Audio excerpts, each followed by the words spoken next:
V krásnom zelenom svete. Slovenská televízia štúdio Banská Bystrica uvádza japonský seriál Tao Tao.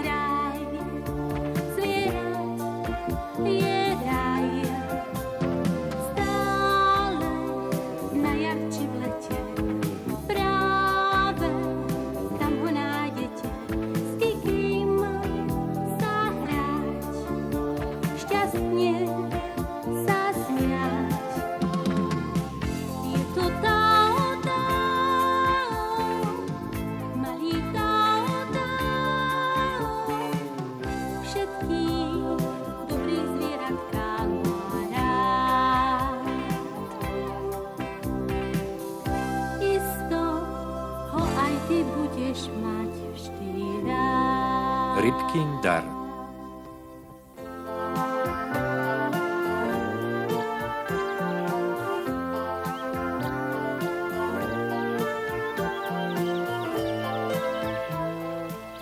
Prečo si mi ukradla rybu priamo spred zobáka, keď si ju potom pustila na slobodu? Pretože mi jej bolo ľúto. Bola veľmi malá. Počuj, a odkedy je ryba malá na zjedenie? Vždy, keď je taká malá, že aj tak nikoho nenasíti. Tak prestaňte konečne. Vaše hádky sa mi zdajú úplne smiešné. Mali by ste tiež súcit s rybkou len preto, že je malá? Ťažko sa k tomu vyjadriť, ale myslím, že áno.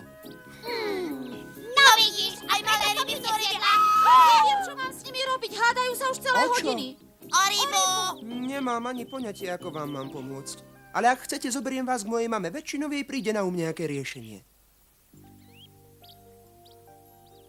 Pustíte tú rybku, pretože je primalá a potom tvrdíte, že by vám jej bolo ľúto.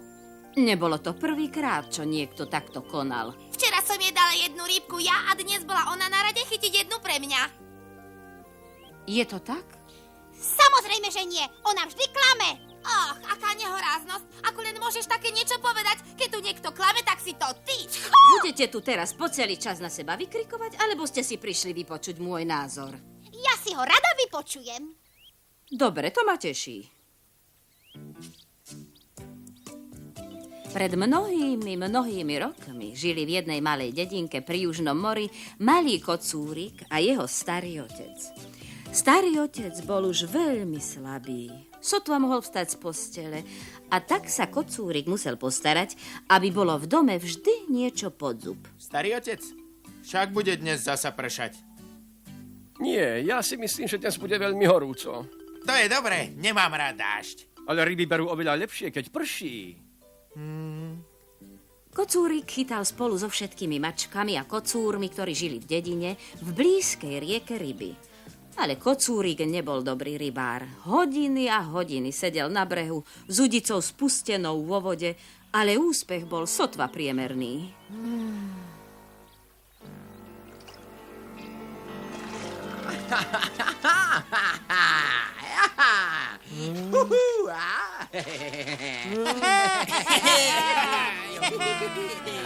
Vyzeralo to tak, ako by veľké ryby oboplávali jeho návnadu širokým oblúkom a zamierili k iným udiciam.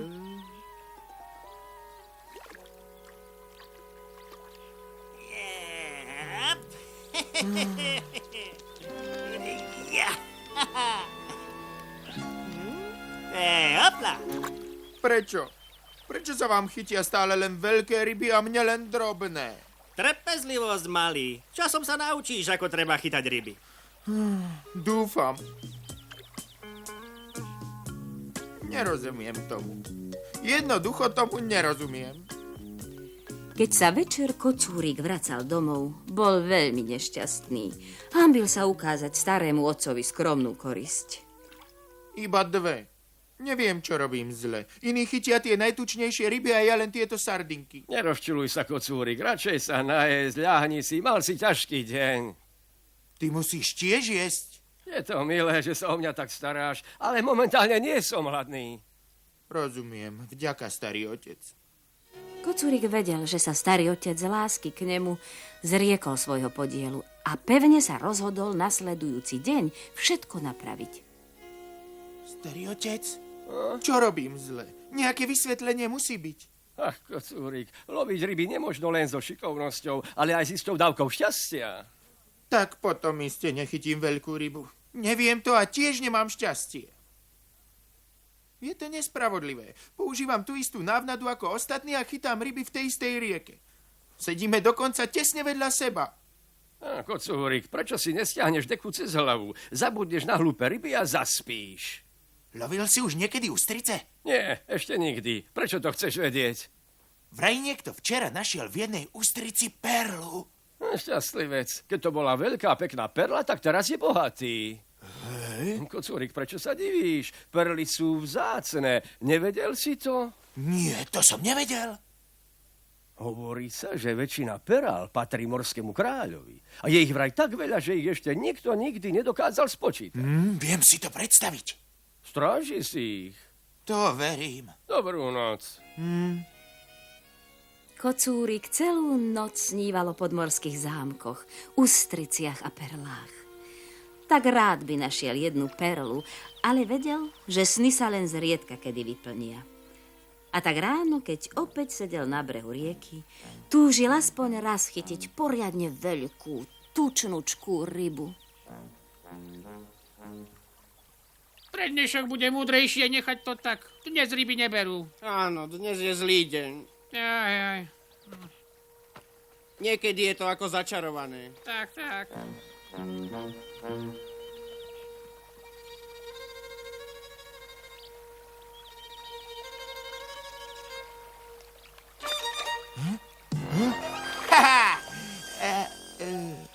Menšia už naozaj nemôže byť.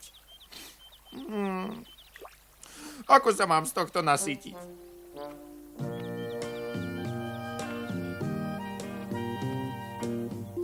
Pomoc! Prosím, pomôž mi! Zachráň mi život! Prosím ťa, nechcem zomrieť! Prosím ťa, pomôž mi, zachráň mi život!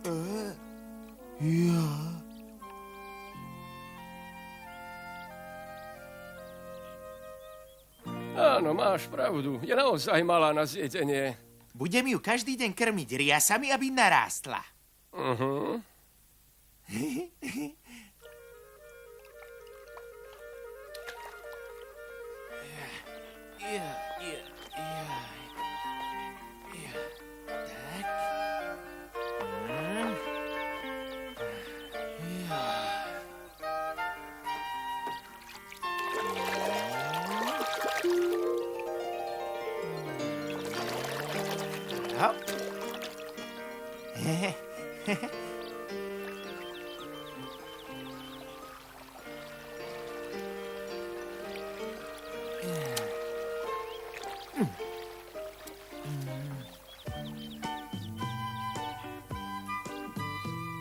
Pre teba.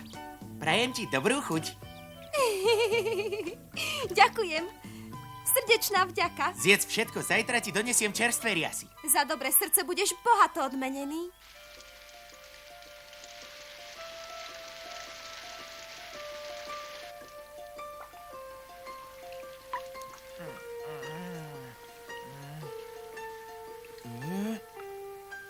Dážď.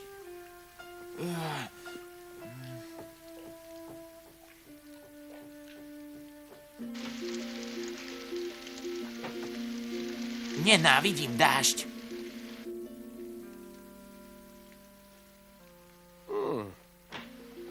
Prečo beháš v tom nečase po vonku?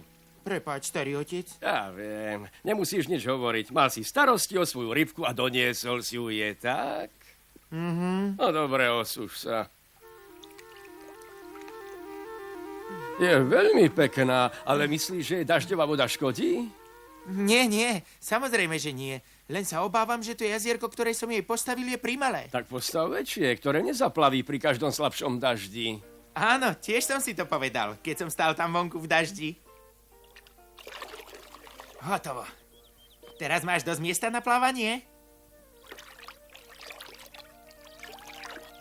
Áno.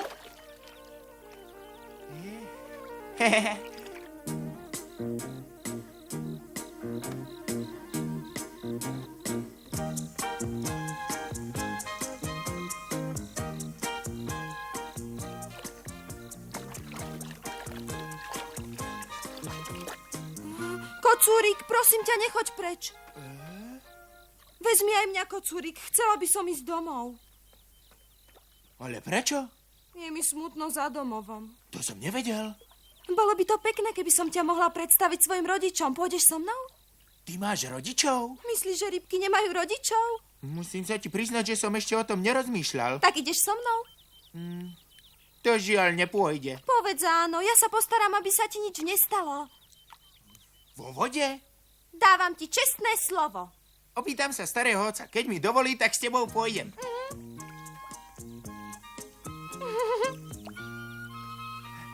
Starý otec! Starý otec!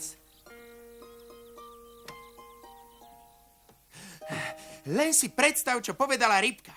Chce ma zobrať za sebou. Čo? Povedz to ešte raz. Chce ísť domov a že ja ju mám odprevadiť. A do vody?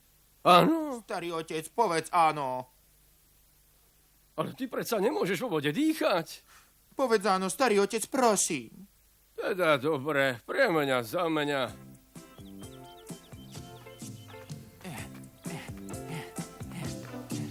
Ó, rieka. Ja!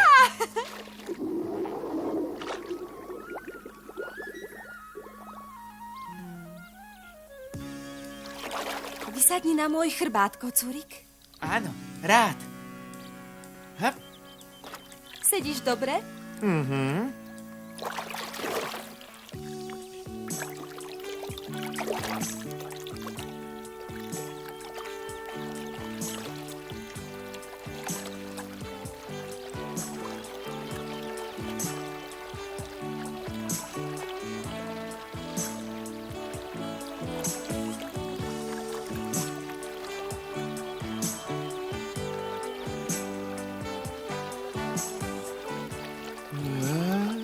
Ja. Bojím sa. Kam ma to nesieš? Do mora.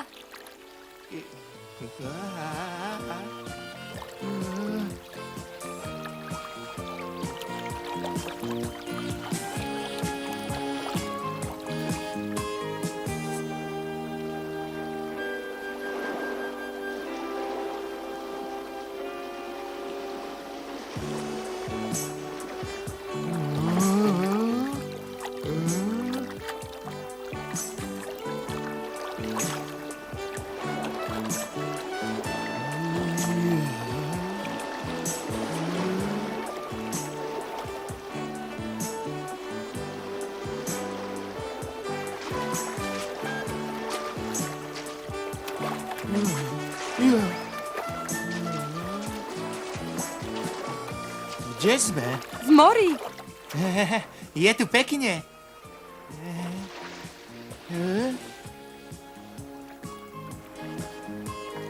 Zhlboka sa nadýchni, potápame sa.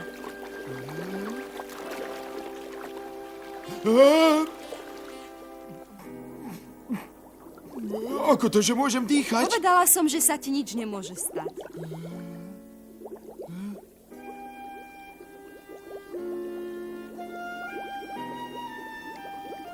Tu je to trocha veselšie ako vo vašej rieke. Áno, a mne sa to zdá skôr hrozné. Nič sa ti nestane.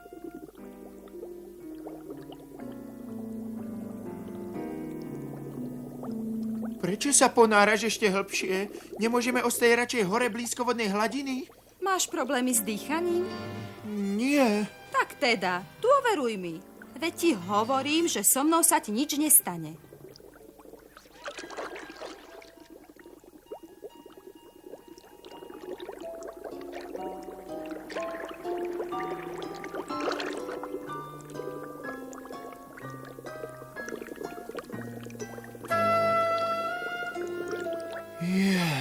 Aké zvláštne kvety? To je len korálová stena, vôbec sa mi nezdá zvláštna.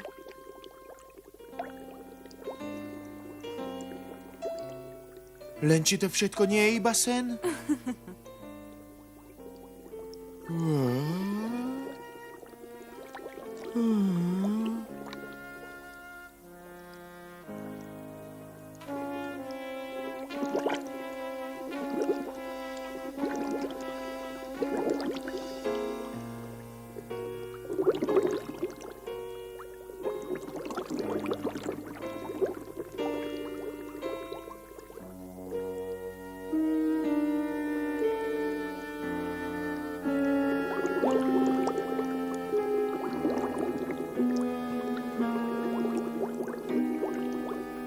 Už sme veľmi dlho na ceste. Je to ešte ďaleko? Ale nie. Práve sme dorazili.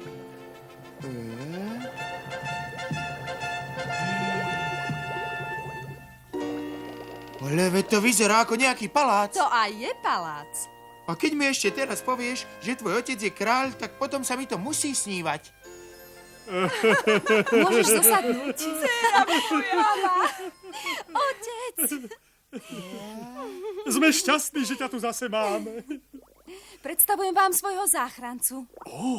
Ja nie som žiadny záchranca. Ja som ju len trošku krmil. Neverte mu, on je len skromný. Keď moja dcéra hovorí, že si jej zachránil život, tak je to iste pravda. Ďakujeme ti. Buď nám vítaný, ako by si bol náš syn. To musíme osláviť.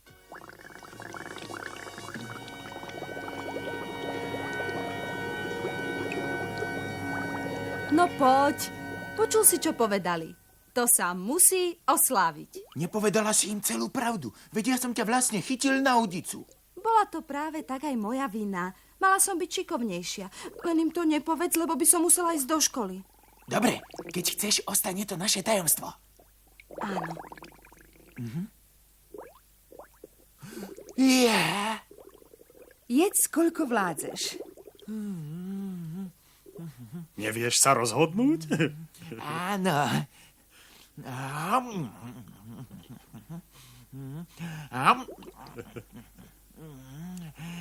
To je dobré.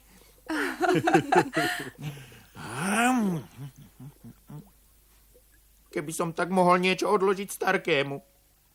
Ty máš naozaj dobré srdce.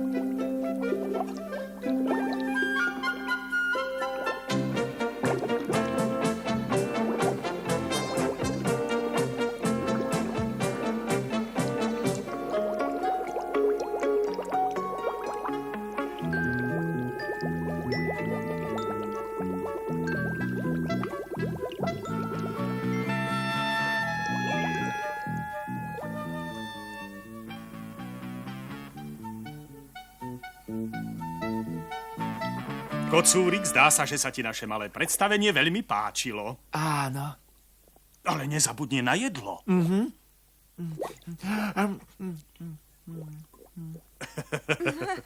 Chuďa malé, aké je vyhladnuté. Áno.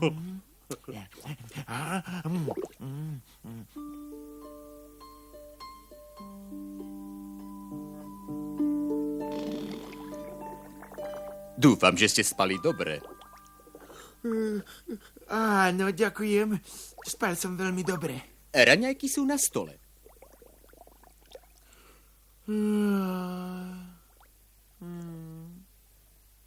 Stratil si cez noc svoj zdravý apetít? Alebo ti raňajky nechutia? Ale áno, všetko je vynikajúce, ale je mi smutno za domovom. Chcel by som ísť k svojmu starému otcovi. Robím si o neho starosti, nemá čo jesť.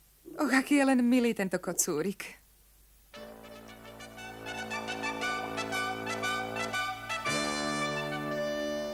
Pripravil som ti malý darček na rozlúčku. Dúfam, že sa ti bude páčiť.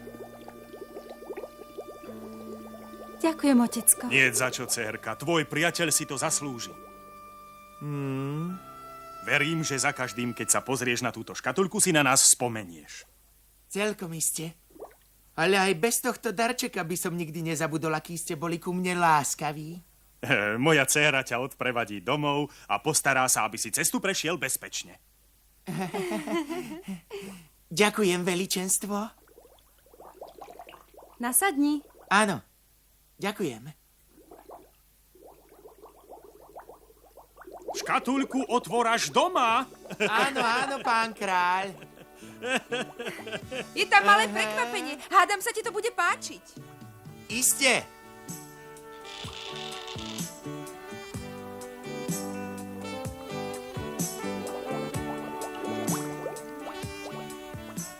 On ničom inom sa nerozpráva, len o tom, že vraj kocúrik zachránil život našej princeznej.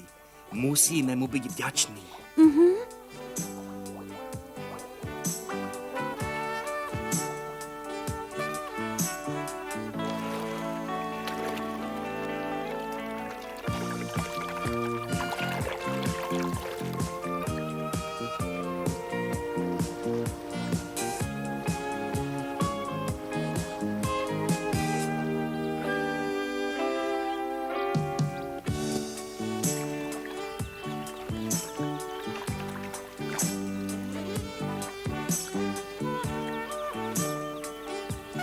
Starý otec, už som zase doma.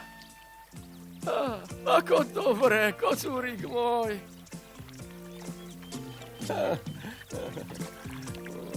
Poďakuj sa v mojom mene ešte raz tvojim rodičom. Áno, a nezabudni otvoriť škatuľku. Dovidenia. Ahoj! Dávaj na seba pozor a vyhni sa každej udici. Nedaj sa zvieť žiadnou návnadou. Neboj sa, tú istú chybu ešte raz neurobím. Kocúrik a jeho starý otec šli domov a otvorili skrinku.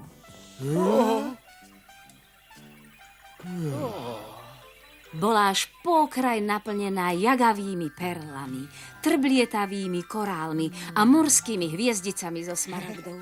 Nikdy predtým ani jeden z nich nevidel niečo podobné. Podmorský kráľ sa bohato odmenil kocúrikovi za jeho šľachetný skutok. Odvtedy už nepoznali žiadnu biedu a hlad. Žili šťastne a spokojne. A ak nezomreli, tak žijú ešte dodnes.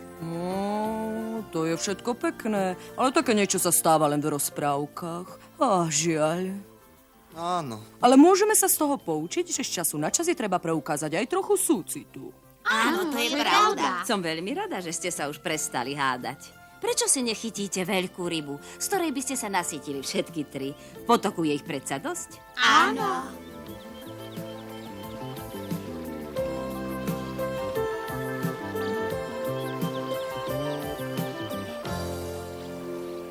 Keď na budúce príde za mnou jedno z detí a poprosí ma o rozprávku, tak budem rozprávať o svetojánskych muškách.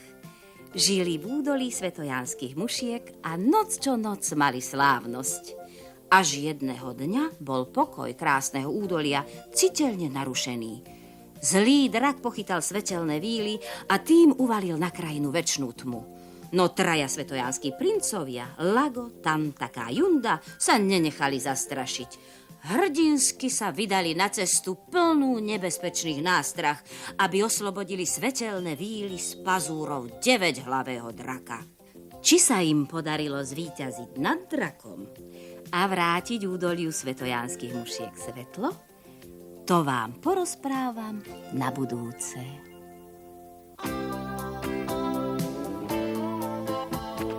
V slovenskom znení účinkovali Emília Čížová, Juraj Benčík, Dušan Kolár, Zuzana Šebestová, Štefan Šafárik, Marta Sládečková, Peter Vilhan, Katarína Aulitisová, Katarína Zatovičová a ďalší.